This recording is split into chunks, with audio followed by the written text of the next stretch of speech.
Hallo alle!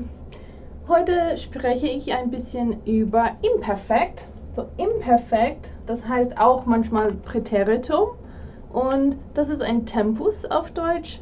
Das ist für, wenn man schreibt, über die Vergangenheit.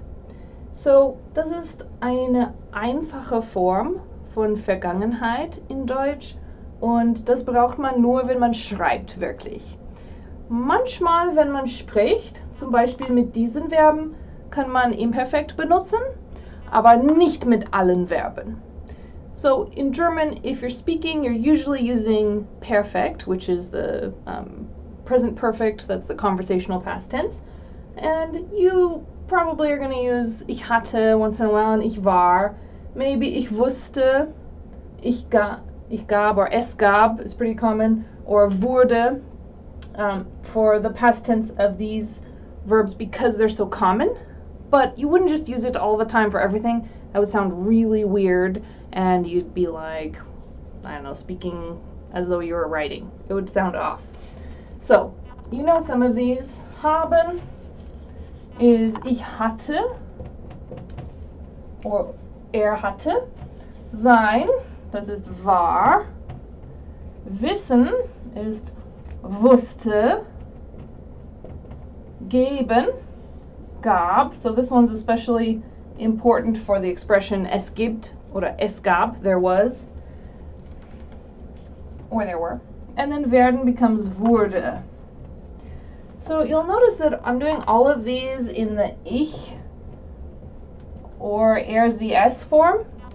That's because with imperfect, the ich form and the RZS form are the same. And they're used more commonly than all the other forms. So since you have both of them in one form, that's just the common one to use. So all of the examples that I give when I give an imperfect form are going to be this form.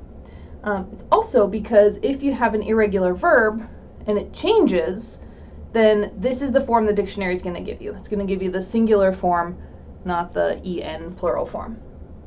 Okay, so with these, you know that you have no ending on the ich and the RZS form, and then you put an st on the du form, so du warst, en on the wir and z forms, and big Z, and then t for ihr. So ihr wart, wir waren, sie waren, du warst, ich war, war. Okay, alles klar da. For the irregular verbs, you just have to learn that form.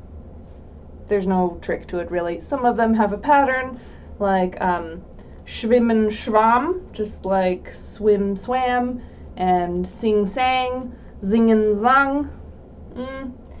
That's about as much help as you'll get from English. Oh, trinken, trank, drink, drank. So there are some ways to remember, but it's not a trick or like a rule or anything like that. Okay. Aber für die regelmäßigen Verben, das ist leichter, denn es gibt eine Regel. So, die Imperfektform zu finden,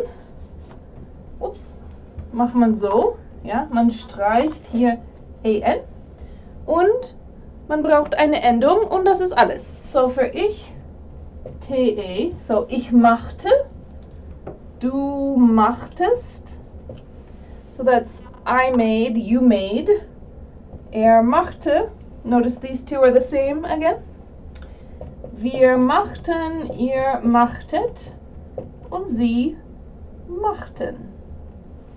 Okay, so this te is kind of like English ed, where you have the ending that indicates that it was in the past.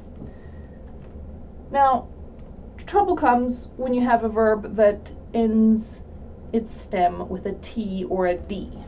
Either one of these can cause problems. So you've got arbeiten, reden is another one, because it ends with red. Whoops.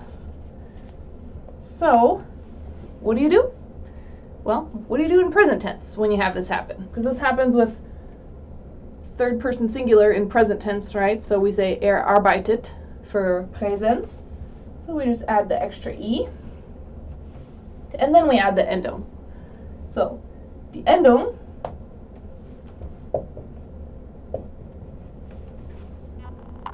Das stimmt, ja. So, ich arbeitete bei Ikea. Oder wir redeten über den Film. So, I know it sounds odd, you just gotta get used to having that t at the end of arbeiten for the er and the ich form especially. So, ich arbeitete, arbeitete, sie arbeitete. Otherwise, you're just gonna end up with present tense for the ich form, right? Ich arbeite. That's not what you want to say if you're trying to use imperfect. So, one thing to watch out for, otherwise you just remove the stem and you add the T-E ending. Okay. I will do another video later on Imperfekt von den Modalverben. Aber im Moment reicht es. Also, tschüss, bis zum nächsten Mal.